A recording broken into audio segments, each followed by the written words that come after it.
Shabbat Shalom sa mga kapatiran na nag-observe ng pamamahinga today.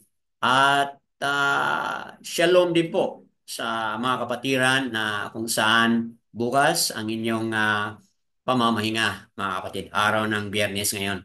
At tuwing araw ng Biyernes, meron tayong Torah reading. And we are on a series of reading Yeshayahu, aka Isaiah. At mga kapatid, nasa chapter 8 na po tayo ngayon. And there are 22 verses. At dito natin makikita na chapter 8 is a reflection of Yeshayahu. Kung ano yung nangyari o ano yung mga pinag-usapan doon sa chapter 7, mga kapatid. And to give us a background, ang chapter 8 po, pwede po ninyong matingnan sa background natin dito ay Pangalawang Hari, chapter 18, verse 2. Mga kapatid, makikita natin dyan yung background. Pangalawang Hari, chapter 18, verse 2. At Pangalawang Chronicles, chapter 29, verse 1, mga kapatid.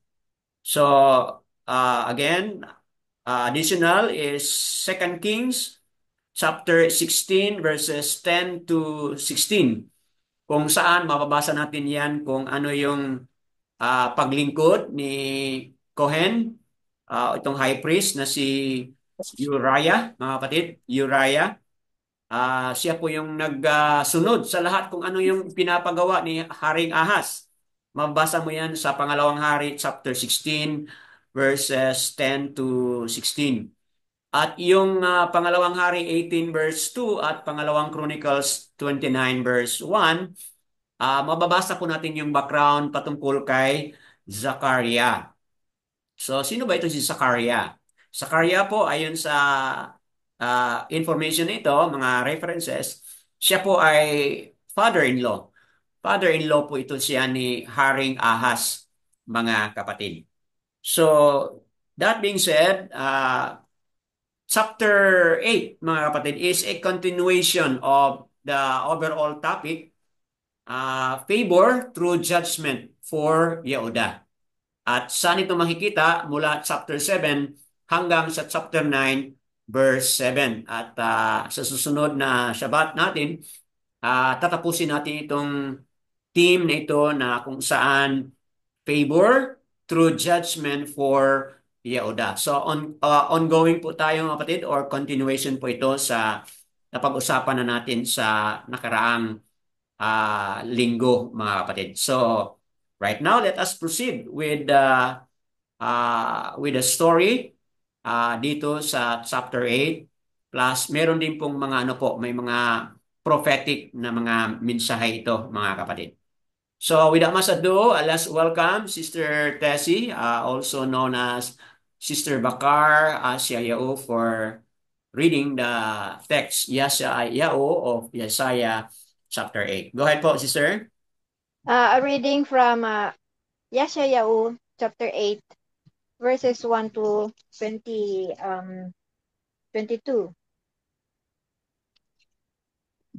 And Yahuwah said to me, take a large tablet and write on it with a man's pen concerning Maher-shalal-Has-Baz. And let me take reliable witnesses to record Uriahu the Kohen and Zechariah, son of Yeberakyahu. And I went to the Nibiah, and she conceived bore a son. And Yahuwah said to me, call his name Maher-shalal-Has-Baz. For before the child knows to cry, my father and my mother, the riches of Damasek and the spoil of Shameron is taken away before the sovereign of Ashur.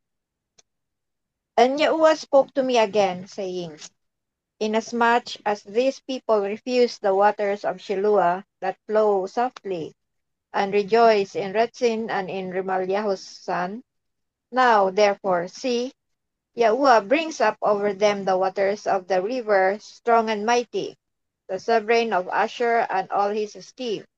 And he shall come up over all his channels and go over all his banks. And he shall pass through Yehuda. He shall overflow and pass over, reaching up to the neck, and the stretching out of his wings shall fill the breadth of your land, O Emmanuel. Be shattered, O you peoples, and be broken in pieces. Give ear, all you from the far places of the earth. Gird yourself, but be broken in pieces. Gird yourself, but be broken in pieces. Take counsel, and it comes to naught. Speak a word, and it does not stand. For all is with us. For Yahuwah spoke thus to me with a strong hand, and instructed me that I should not walk in the way of this people, saying, do not say a conspiracy concerning all that is people, these people call a conspiracy, nor be afraid of their threats, nor be troubled. Yahuwah of hosts, him you shall kadosh.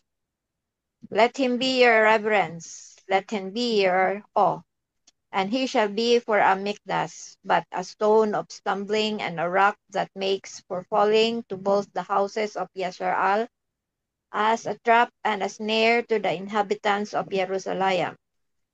And many among them shall stumble and fall, and be broken and snared and taken. Bind up the witness, seal the Torah among my Talmudim. And I shall wait on Yahuwah, who hides his face from the house of Jacob, and I shall look for him. Look, and I and the children whom Yahuwah has given me, for signs and wonders in Yasharal from Yahuwah of hosts, who dwells in Mount Zion. And when they say to you, seek those who are mediums and wizards, who whisper and mutter, should not a people seek their Aloyam? Should they seek the dead on behalf of the living? To the Torah and to the witness. If if they do not speak according to this word, it is because they have no daybreak, and they shall pass through it hard pressed and hungry. And it shall be, when they are hungry, that they shall be wroth and curse their sovereign and their Alwayam, looking upward. And they shall look to the earth and see distress and darkness, gloom of hard times, and be driven into thick darkness. Yadayawa. Ida, ida yung mga kapatid, sa dakong ito, all esteem and praises na basa na po natin. Yeshayahu, aka Isaiah chapter 8, mga kapatid.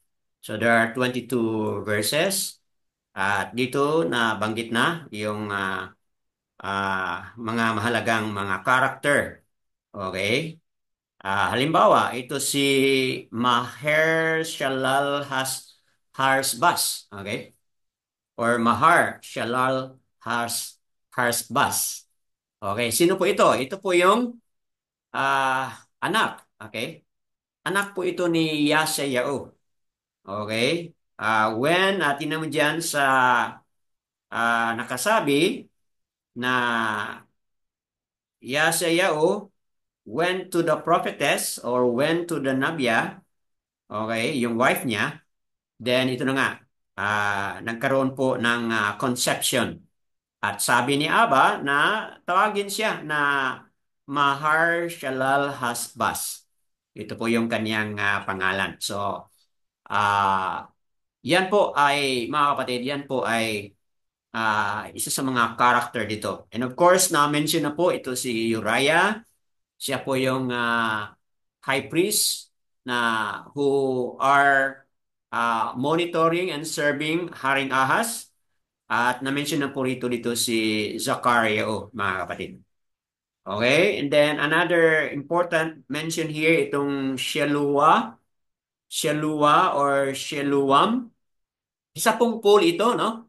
Isang pool ito doon sa bandang ano po, bandang Central Valley, doon sa sa Yehuda, mga kapatid. Sa Jerusalem rather.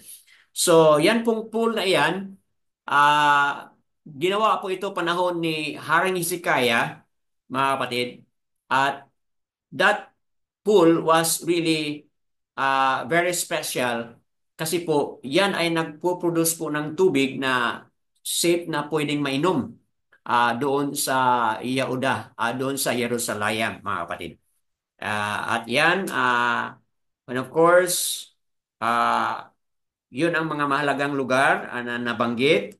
And of course, mga kapatid, nabanggit uli itong Emmanuel or Amanual, which means Yahuwah is with us, mga kapatid. So, yan po, additional na information doon sa nabasa.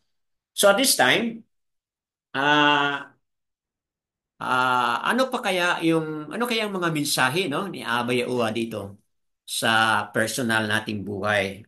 What is Abba Yahuwah here telling us, mga kapatid? As to the prophetic itong verse 14 po, yan ay prophetic of Yahushua, di ba? Verse 14. Anong pinag-usapan diyan? And he shall be for a Mekdas, but a stone of stumbling, and a rock that makes for falling to both the houses of Yasseral, and as a trap and a snare to the inhabitants of Jerusalem. So, sino po ang tinutukoy dyan? That is a prophetic of the coming of Yahushua, who is what? He is the chief cornerstone, and whom the stone fall at maraming matamaan sa kanya, mga tao doon sa Yasrael at doon sa Jerusalem. So, bakit po maraming mga taong ma-fall o ma-stumble over Yahushua? Kasi nga, no?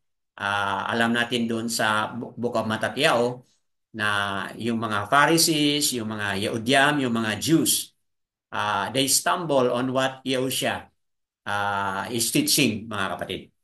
So, ayan, that given the short and additional information.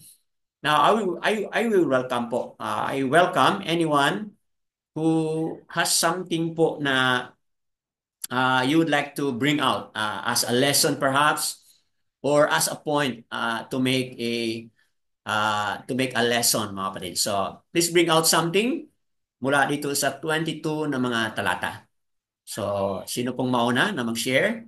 Dito na po si Sister Asara Batiao, Sister Mariam, andito na, Brother Dimitrio, Brother Dan, Sister Diana, Sister Bakar, Asayao, at Sister Ahaba Batiao. Okay po, so sinong mauna? Please unmute and then share something from what has been read. Ako, Brother Dan. Opo, go ahead, Sister Tessie, Sister Bakar, Asayao, go ahead po. Ang napansin ko dito sa chapter na to, chapter 11 to 12, Verses 11 to 12. sabi dito na, For Yahuwah spoke thus to me with a strong hand, and instructed me that I should not walk in the way of this people, saying, Do not say a conspiracy concerning all that these people call a conspiracy, nor be afraid of their threats, nor be troubled. Um, ang pagkantindi ko dito sa conspiracy na to, dito ay ang pag-join, maaring pag-join ng Yehuda sa Hmm. mga Assyrians Okay. na para lang maligtas sa kanilang mga kaaway na yung taga-Ephraim at Aram, Opo. yung Northern Tribe at saka yung Syria. Pinayuhan ni Yeshayahu ang mga taga-Yehuda na huwag padala sa takot sa Hmm. mga kaaway, kundi sa halip ay magtiwala kay Abba Yahuwah. Kan. Takot at tiwala kay Abba Yahuwah ang ating sandata para sa mga sa ngayon sa buhay natin ngayon, iba-ibang mga ah, nakakabahalang mga balita at sitwasyon sa ating buhay na pwede Tama. tayong matakot. Hmm. Halimbawa, takot tayo sa balitang baka may bagong pandemya, Opo. bagong darating na naman na maaaring maapektuhan ang ating kabuhayan. Hmm. Mm, at Kalusugan na rin. yes po. At itong balitang ah, baka maging makuha tayo ng China or maging part ng China na itong Pilipinas na balibalita ito na yun na nga at itong magbibigay din sa atin ng worry atong coming election na mag ating iisipin na baka magkamali na naman tayo mag-choose ng mga hindi deserving na mga officials na tumatakbo ngayon na iba ang kanilang self-interest lang ang kanilang iniisip at Opo. magiging corrupt na naman itong mga at ang ating bansa. Ah, nakakaano din nakakaapekto sa atin ang takot. Nauunahan tayo ng takot kaya Mm. ang ang payo ni Yeshayahu na we trust sa magkaroon tayo ng fear at trust kay Abba Yahuwah kasi siya lang talaga ang source ng security natin at magandang mga desisyon natin sa buhay. Huwag tayong padala sa takot. Yun lang po, Brother Dan.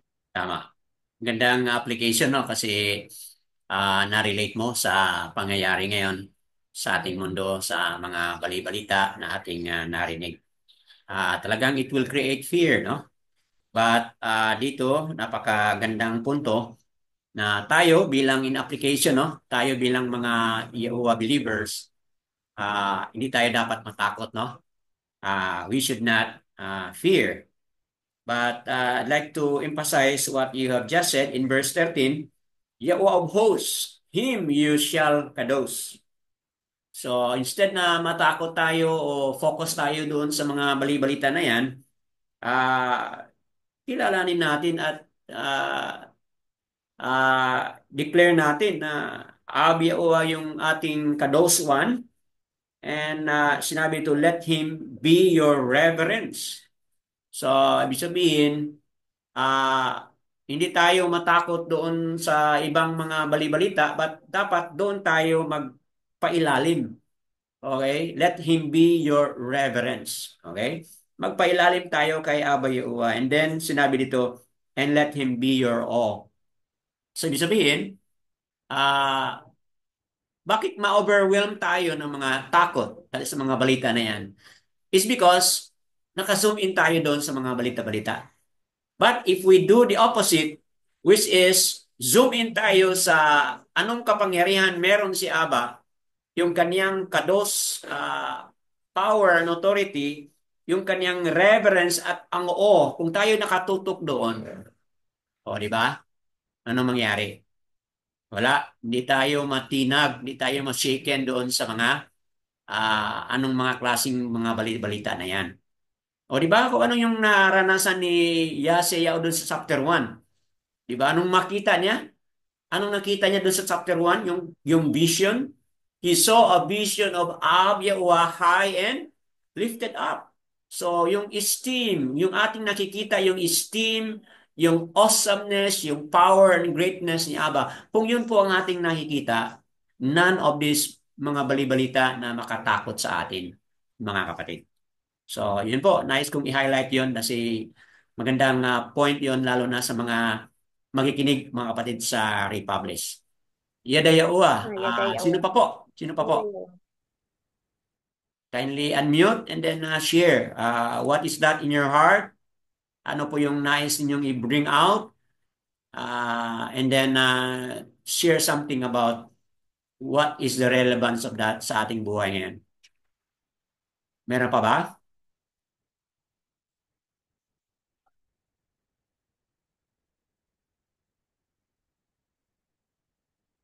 Okay, so yung iba, nag-isip-isip pa. Sinong ready na magsalita? Pwede kayong magsalita na, mag-share if you have something to share, mga kapatid.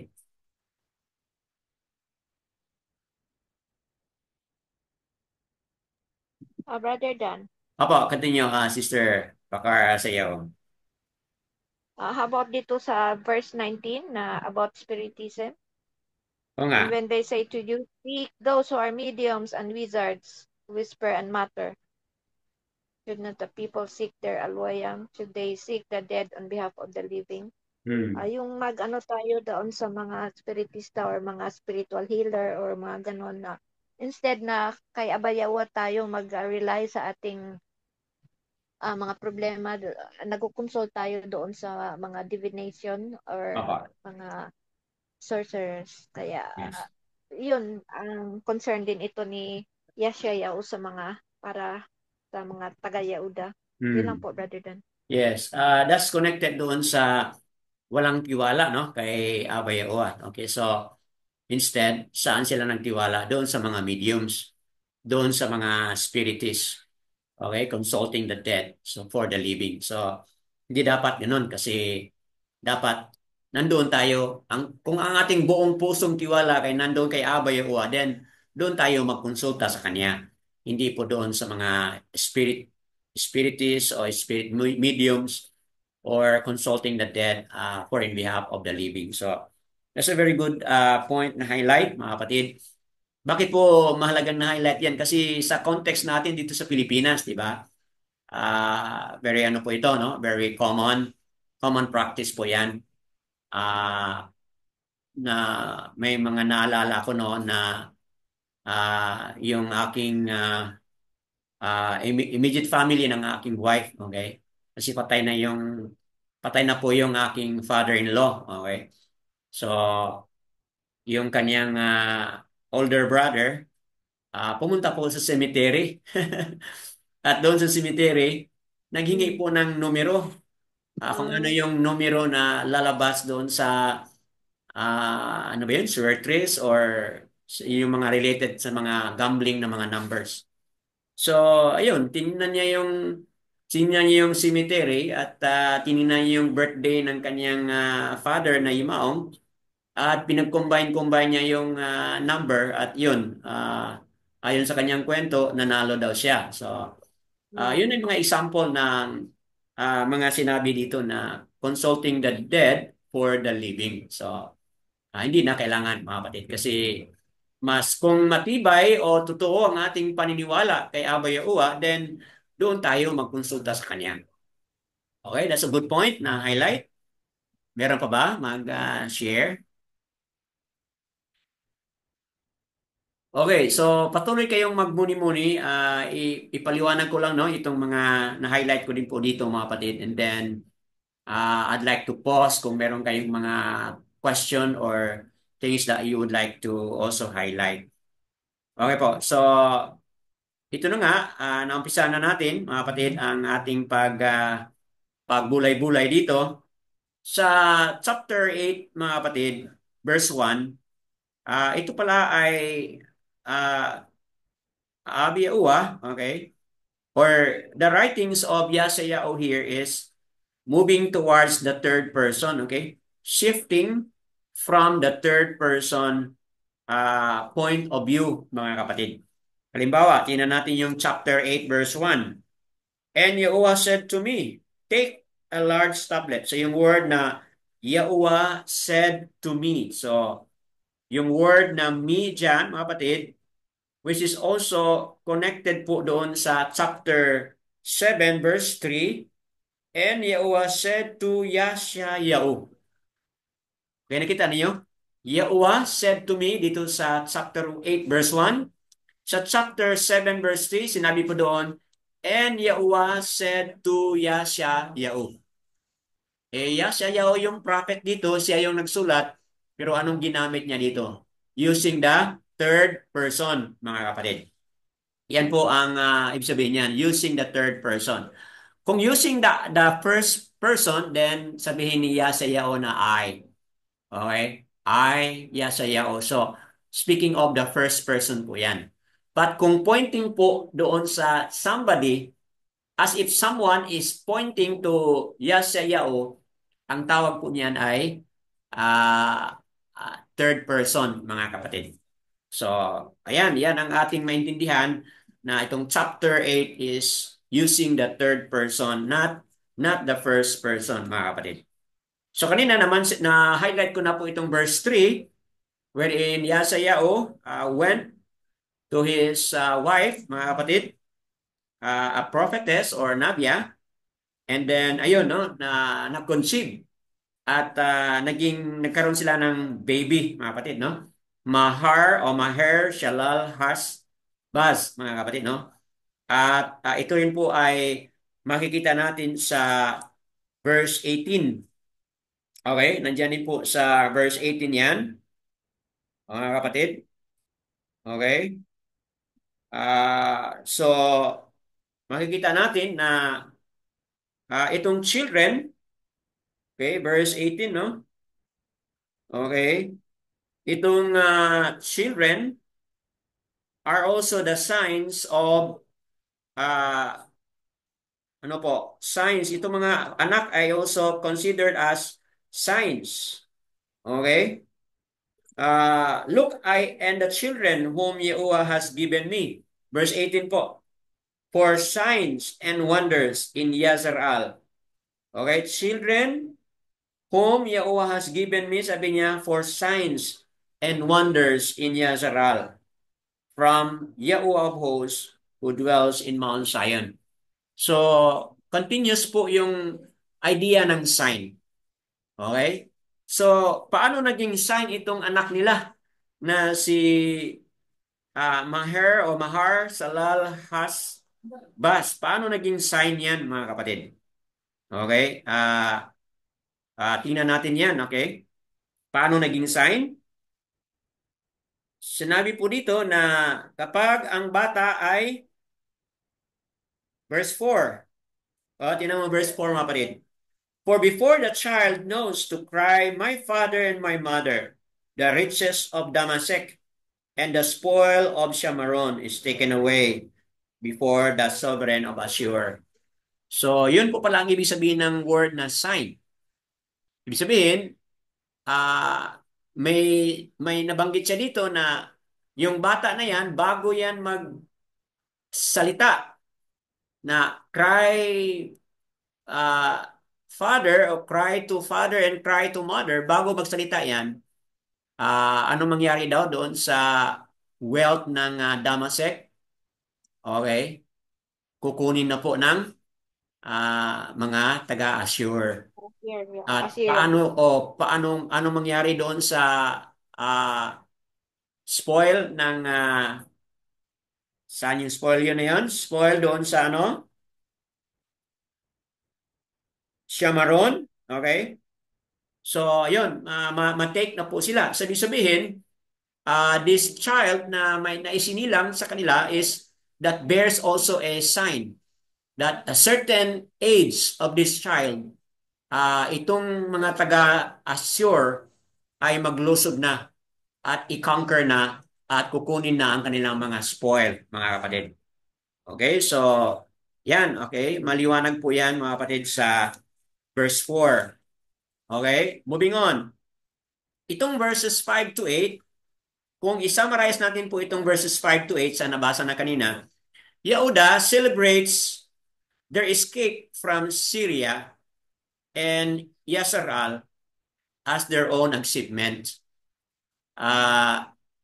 Parang tingin nila, dahil sila lumapit sa Assur, tingin nila dito sa verses 5 to 8, nagkaroon na sila ng victory.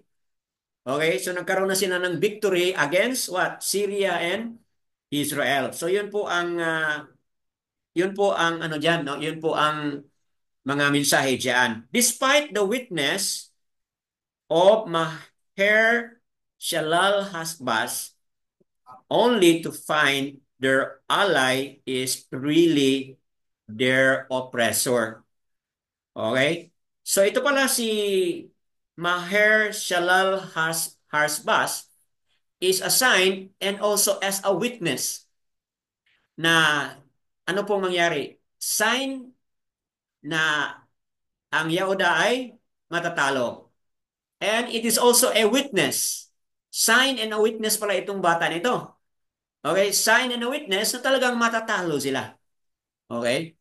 So, di ba mga kapatid, meron nakasulat yan sa Torah, no?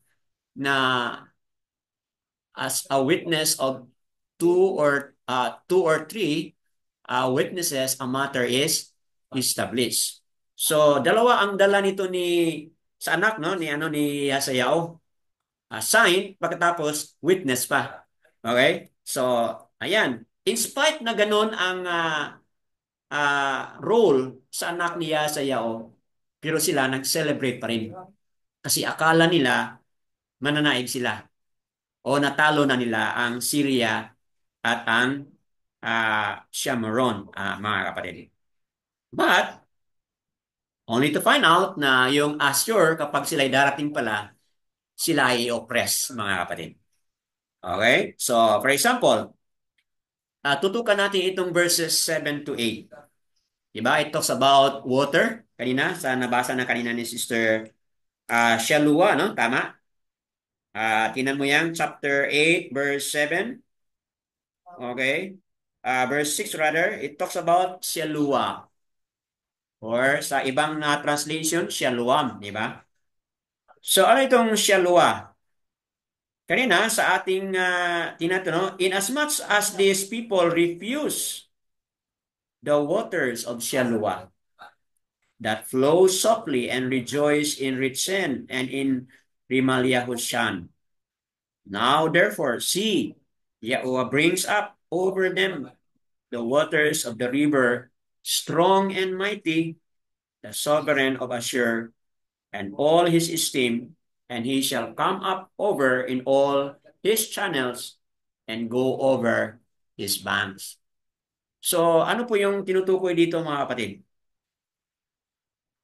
Itong Shalua sa nabanggit ko na kanina, ginawa po ito ni Haring Hezekiah. Pangalawang hari, chapter 20, verse 20. Okay? So, ibig sabihin mga kapatid, King Hezekiah, gagawa siya ng kanal, okay? Or drainage. Na-construct siya mga kapatid. At itong tubig nito ay galing po yan sa Gihon. Okay? Come from Gihon po yan. And yet, dumadalo yan sa ilalim at doon siya lalabas doon sa City of Jerusalem. At doon meron siyang tinatawag na pool which is called Siloam. Na kung saan ang mga tao sa panahon na iyan ay makainom sila ng fresh na water, mga kapatid. So instead, sinabi dito na sila'y maniwala doon, sila'y find comfort doon sa tubig na nandoon sa pool na yon. So anong ginawa nila? Diba? Saan sila nagtiwala? Kaninong river sila naniniwala, mga kapatid? Okay? Kung tingnan mo yung verse 7, nandiyan po ang sagot. Okay? The waters of the river, strong and mighty, okay, the sovereign of Ashur, and all his esteem. Referring, mga kapatid, sa yung river na nanggaling po siyan sa Euphrates River.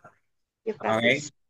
That strong river comes from Euphrates River, mga kapatid, which is described as swollen river of Ashur's military power, mga kapatid, flowing over Syria and flowing over Ephraim and flooding south in Yehuda.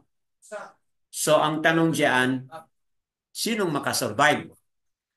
Okay? Sa nabasa kanina ni sister na hanggang saan yung tubig na yan? Okay? Look at verse 8. Up to the what? Reaching up to the neck. See? Ibig sabihin, kung ang flooding ay nakarating na hanggang sa neck ng tao, anong mangyayari dyan? Lulunod po.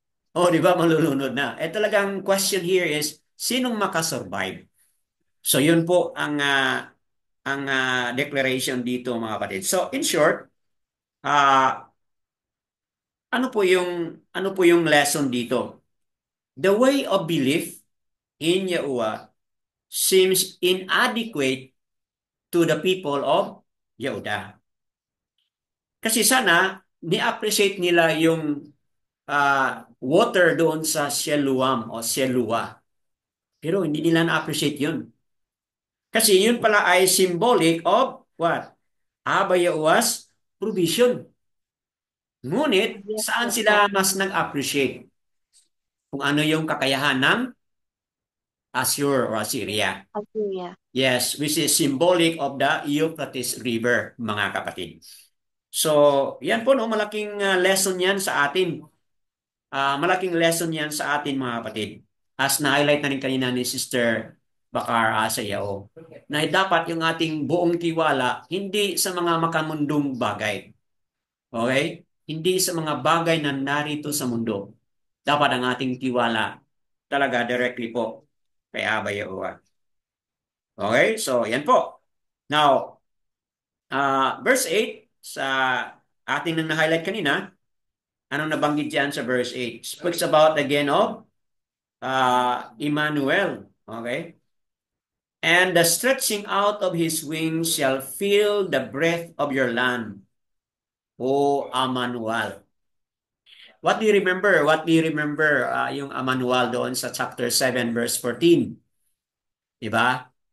Yahuwah is with us. Yes, Yahuwah is with us. Again, speaks of a child coming out from a virgin, di ba? Okay?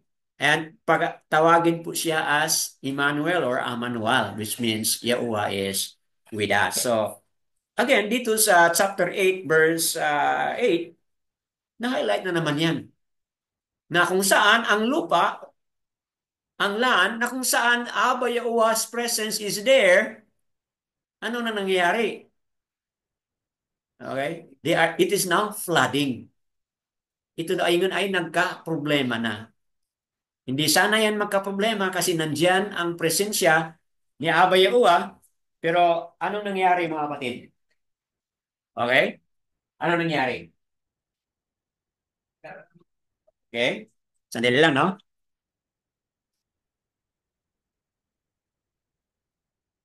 So, anong nangyari? Okay po? So, instead of trusting what Abba Yahuwah can do, ano na ang kanilang pinaniniwalaan? Okay? They trusted on something else or somewhere else, mga kapatid. So, yan ay malaking lesson na dapat nating itanim sa ating mga puso't isipan, mga kapatid. So, your land, O Emmanuel, will almost be completely overrun, even to the neck, by the Assyrian, mga kapatid. And we can read it further sa mga other references, mga kapatid. Okay? Verses 9 to 10, as na-highlight na kanina, in view of Emmanuel's future triumph, Yeshayahu announces that the enemies of Yahuwah, okay, who will gather, mga kapatid, no? The enemies of Yahuwah who will gather his people will be shattered. Okay? Ibig sabihin, itong mga taga-Assure who overrun, okay, who overpowered the people of Yahuwah, those people still who were victorious over the people of Abba Yahuwah will someday also be shattered, mga kapatid.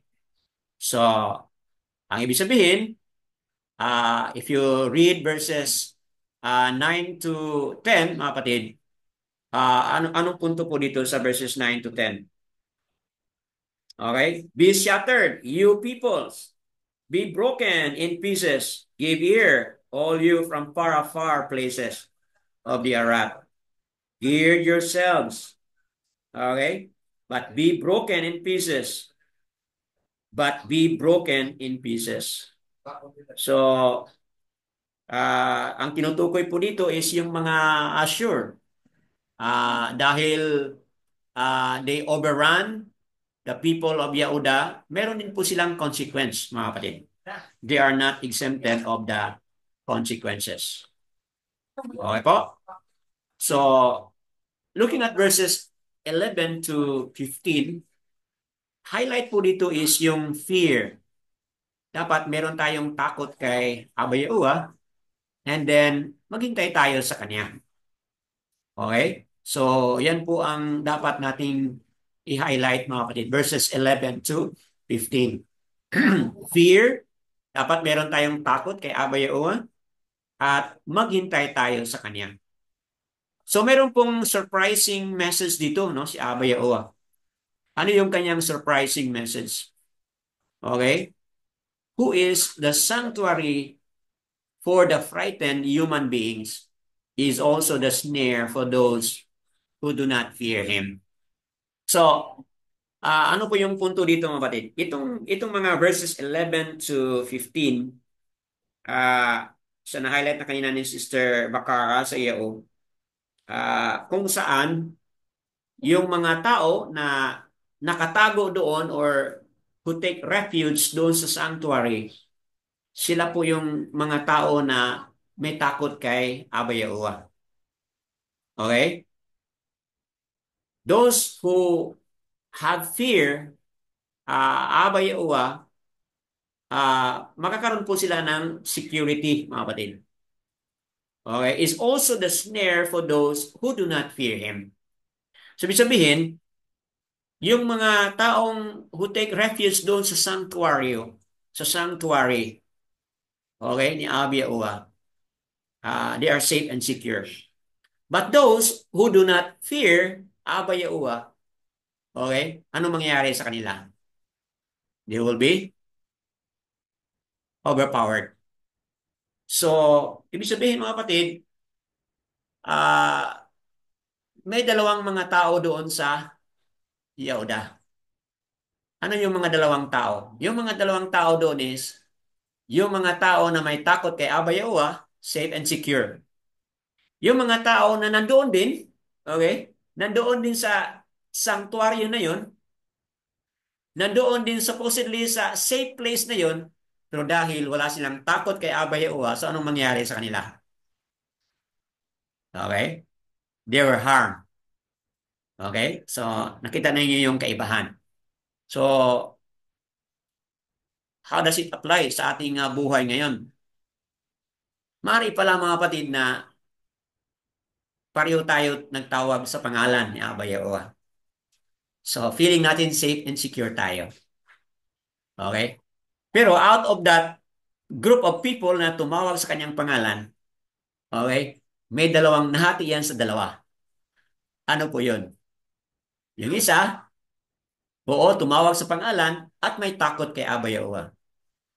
Yung another group, oo, tumawag sa pangalan pero wala siyang takot kay Abba Yahuwah, mga kapatid. So, yan, no? Pagpipilian natin yan. So, it's not a guarantee na tumawag tayo tapos all is well. Hindi po. Kailangan tumawag tayo na may takot sa Kanya. Yun ang complete. Yun ang complete na shalom, mga kapatid. Kasi maraming mga kapatiran ngayon na tumawag sa Kanya pero wala namang takot, mga kapatid. Wala namang pagtiwala, pag-reverence kay Abba Yahuwah. So, malaking kaibahan po yun, mga kapatid.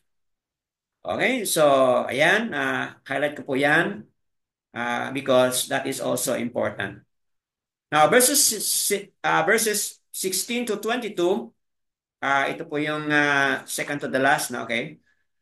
Difference between the remnants, okay, and the hardened nation. So kung tingnan pala natin itong 16 to 18, okay, 16 to 18 po, ito po yung mga remnants. Okay, basahin po natin itong remnant kasi maganda po ito, no? 16 to 18. Bind up the witness, seal the Torah among my Talmidim. And I shall wait on Yahuwah who hides his face from the house of Jacob, and I shall look for him. Verse 18, look, I and the children whom Yahuwah has given me for signs and wonders in Yezerel, from Yahuwah of hosts, who dwells in Mount Zion. Itong tatlong mga talata ito mga kapatid, okay, tatlong mga talata, 16 to 18, speaks of the remnant. Okay? So, how do you describe ang buhay ng mga remnant? Di ba mga kapatid? Possibly we can also be remnant. Okay, yes, we are not biologically born, pero the remnants of Yasaral are now scattered in the four corners of the Arats. So kaya kailangan maintindihan natin kung ano yung katangian, characteristic ng mga remnants. Okay? For example, look at verse 16. Bind up the witness, seal the Torah among my Talmidim. Bind up the witness. Ah, ano po yung bind up the witness, mga kapatid, ang pinag-usapan dito? Mga kapatid, sa ating covenant relationship with Abba Yahuwah, it's always coupled with two parties, mga kapatid, di ba? Party ni Abba at sa ating party na rin po. So, kailangan patibayan natin yung witnesses na yan, mga kapatid, which speaks of our part. Okay? Na kung saan, tingnan mo yung next phrase yan is, seal the Torah among my Talmidim. So, what is it, mga kapatid? Seal the Torah. Ibig sabihin, kailangan nating i-guard ang Torah. Okay? Kailangan natin i-uphold ang Torah. So, yun po, mahalaga yun para sa mga remnants. Okay? Covenant and upholding the Torah. Okay? Look at verse 16. Okay? Verse 18, mga kapatid, speaks about children. Uh, speaks of the signs and wonders. Okay? Which Yahweh of hosts who dwells in Mount Zion. So, yan po, mga kapatid. These verses, three verses, speaks of the remnant. Then, dito naman po sa verses 19, okay? Verses 19 to 22, this also speaks of what? Hardened nation. Okay? Ano itong mga hardened nation? 19 to 22, mga kapatid. Tingnan mo yan. When they say to you, seek those who are mediums, okay? Yung mga na-highlight kanya ng Sister Bakara sa iyo, these are practices of the hardened nation, mga kapatid. Okay? Uh, verse 20, to the Torah and to the witness, if they do not speak according to this word, it is because they have no daybreak. Okay? So, ibig sabihin, itong mga hardened nation, nakarinig na sila sa witnesses at nakarinig na sila sa Torah. Pero bakit walang nangyari?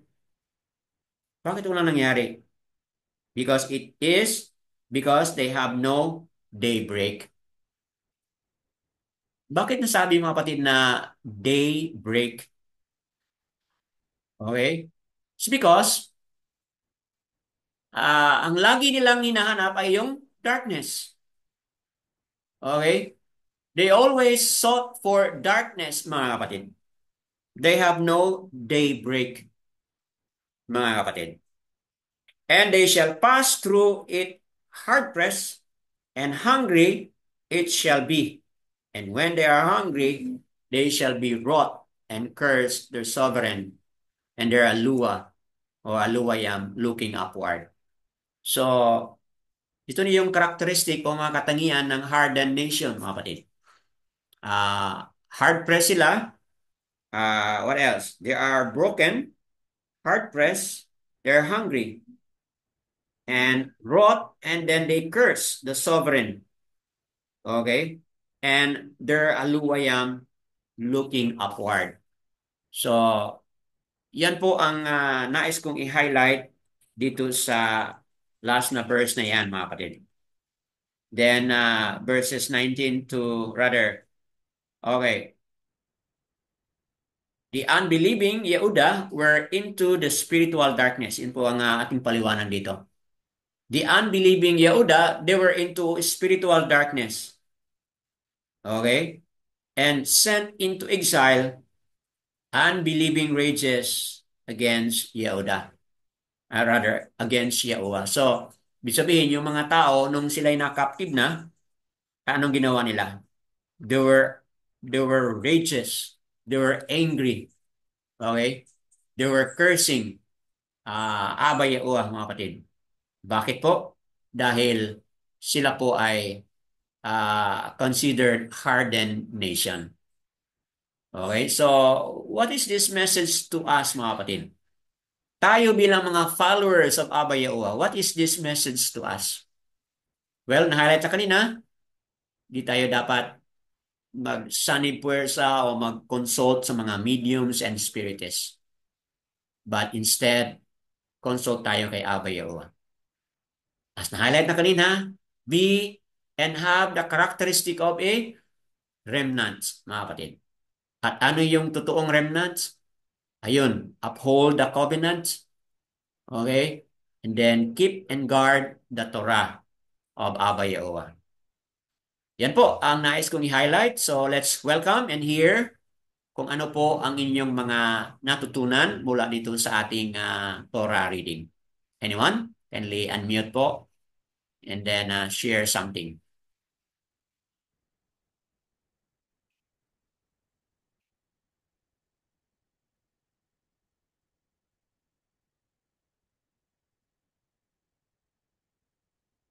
Okay po? Sinong nais na magdagdag o meron kayong mga personal reflection? What is Abba Yahuwah talking to you, mga kapatid? Is there something na may pangungusap si Abba? Abba Yahuwah?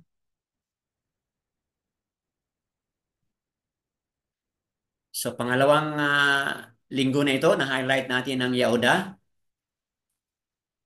Sa susunod na linggo, patuloy natin yung part 3 nito, mga kapatid. Go ahead po, Sister Sarah Batyaw. You have something to share? Brother Dan, the word daybreak po kasi, di ba wala silang daybreak? Kasi Hmm. ang daybreak is like break between night and morning, di po ba, Brother Dan? Opo. So, early dawn, yung Hmm. pag makita mo na yung sun, di ba, Brother Dan? Yun po ang daybreak, opo. Kasi ako nagpapasalamat po dahil knowing Yahuwah is a daybreak. Wow. Kasi po, parang dark kasi ngayon ko lang nakita na I was in the dark side.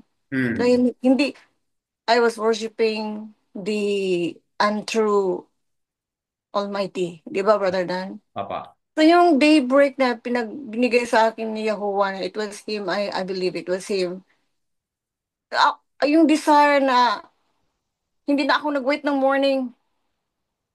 Yung nag-daybreak din kasi pag baka wala ng oras pag i-morning ko na. Hmm. Yung sila, yung na-relate ko sa kanila, yung mga taga roon sa Yehuda na inaantay pa nila ang morning, too late na huy, kaya tuloy blinded na ho sila. Di ba pag sunlight mag-struck na, Brother Dan, you cannot see the real sun dahil mo blind yung ano mo kaya yung maliit pa lang yung daybreak, maliit pa lang yung silaw ng sun, makakita ka pa Opo.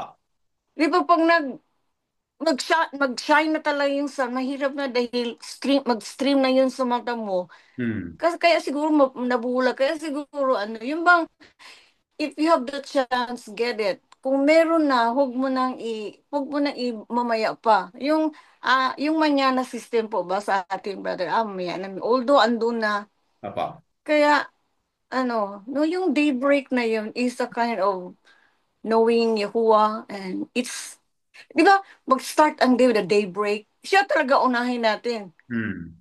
Tama. It it implies na parang seek Him first from the very start of the day. Yung ganun po. Hmm. The very first hour of after daybreak. Yung mga ganun ho, Brother Dan. Yun ang Hmm. na ano po ako na yun ang insight na nakita ko po ngayon. Wow. Na Wonderful. Okay. yung daybreak po. Mm. Opo. Wonderful realization, which is ganun din po ang ating mga na-highlight, di ba? Sa ating schedule na panalangin, di ba? Yung schedule nating panalangin sa 4 o'clock is really a daybreak na po yon. Opo. Opo. Mm. So, ibig Mm. sabihin,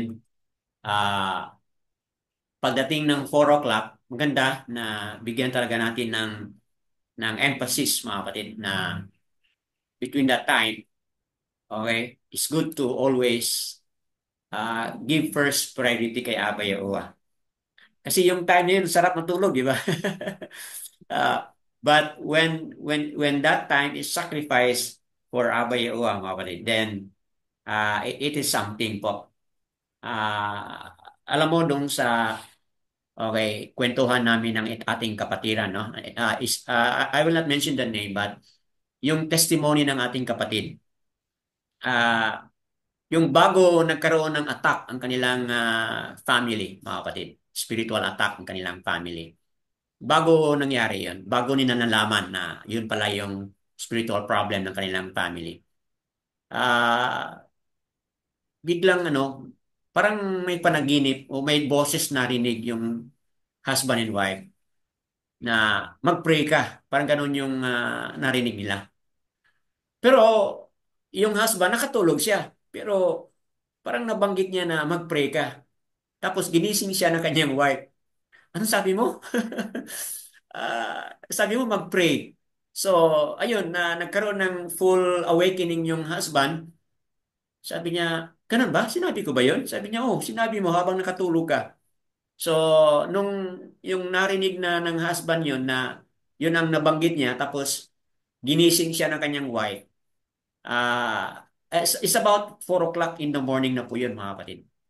So, yun, anong ginawa ng ating kapatid? Lumabas siya sa kwarto at doon sa sala tinaas niya ang kanyang kamay at nanalangin siya. Aba, we don't know what's going on, but we are praying for your protection over our family.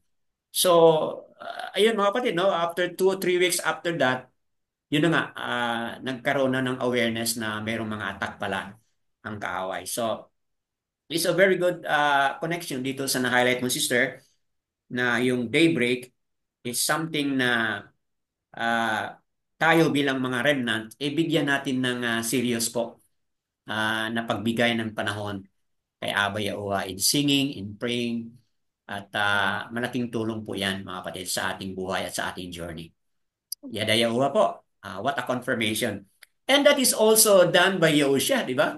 Sa Mark chapter 1 ba yun, mga kapatid, no? I remember that. Mark chapter 1 ba yun? O verse 35? Do you remember that? Early in the morning, anong ginawa ni Yahushua? Di ba? When it was still dark. Okay, let me, is it on Mark 1:35? Tama po, Mark 1:35. And having risen very early in the morning, while still dim, he went out and went away to a lonely place, and there he prayed. So, yun din po pala ang ginawa ni Yahushua. Very early in the morning, while it was still dim, while it was still dark. Which is, yun, sa highlight ni Sister Azarabat Yaw, yung daybreak na ating napag-usapan na kanina, mga kapatid. Yada Yawa, maraming mga confirmation, no?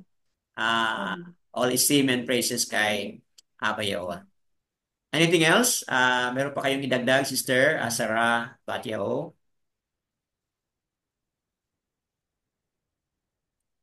Something to add po if you have.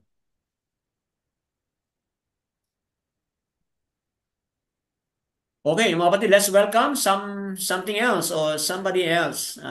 Meron pa ba? Sister Cheryl, okay ba ang signal mo? Parang mahina, no? You wish to share something po, Sister Cheryl? Brother Dimitrio, Brother Dan, if you have something to add.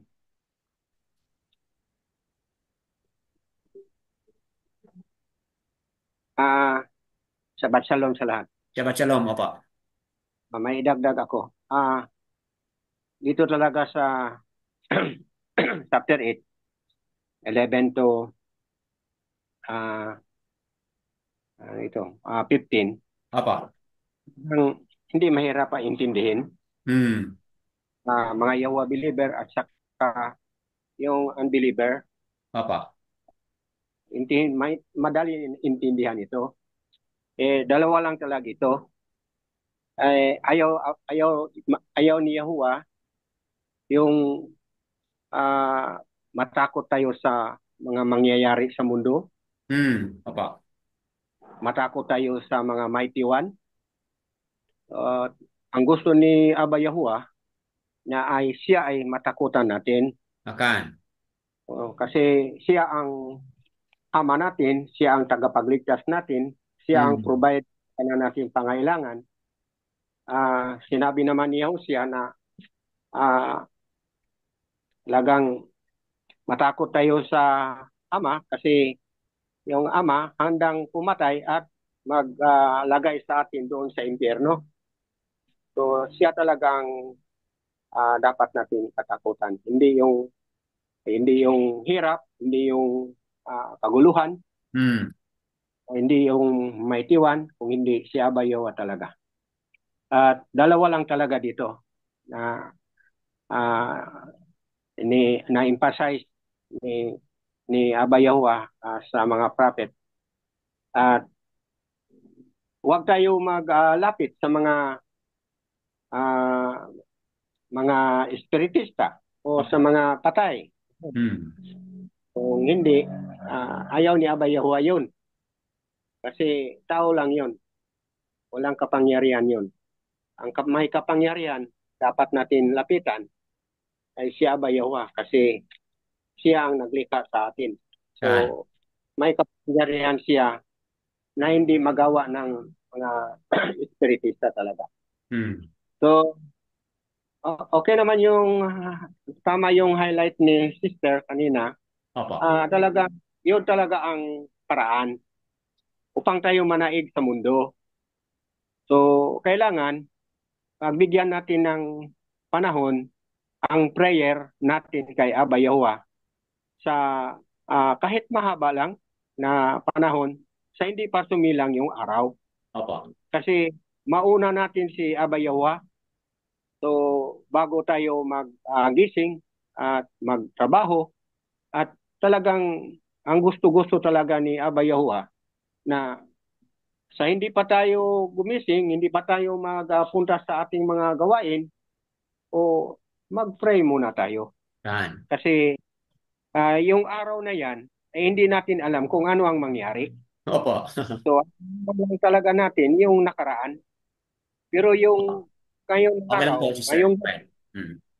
so si Aba Yahuwah lang talaga ang nakaalam at nakakita. At kung tayo naman ay lumapit sa kanya, ay talagang ililigtas tayo ni Aba Yahuwah sa mga kapamakan at sa mga pwedeng mangyari sa mundo. Kaya masabi ko sa lahat, hindi lahat ng nagtawag sa pangalan ni Aba Yahuwah na talaga ay masunod itong tura na ito. Pero wala na tayong magawa. So ito talaga ang gusto ni Aba Yahuwah para sa atin. At ang gawin na lang natin, sundin natin yung gusto ni Aba Yahuwah para yung favor niya ay palagi niyang ibigay sa atin. At makaroon na rin tayo ng pananaig sa mundo at mayroon tayong shalom at talagang para sa akin, wala na tayong ibang hanapin pa kay Aba Yahuwah. Ang atin na lang, susundin natin siya habang nag-antay tayo kung anong araw o ano ang mangyari sa sunod na taon, sa sunod na araw, o kailan mo balik siya para mabigay na sa atin yung sinumpa niya na talagang mangyayari talaga sa tamang panahon. Yun lang ang masabi ko. Yada Yahuwah, mga kapatid, no? So, na-highlight na naman po ni Brother Demetrio na talaga doon lang tayo kay Aba Yahuwah magtiwala. At again, dito sa verse 23, yung verse 20, yung na-highlight ni Sister Hababatya o kanina yung daybreak, also na-highlight din po ni Brother Demetrio sa verse 20, yung daybreak. So mga kapatid, Aba Yahuwah is bringing up something here, hindi lang mula sa isang tao but sa iba't ibang mga feedback na ating narinig ngayon and something in common mga kapatid. Bilang mga Yahweh believer, dapat 101% okay ang ating tiwala kay Abba Yahuwah lamang mga kapatid. Yada Yahuwah. So let's hear from Sister Cheryl. You have something to add, Sister?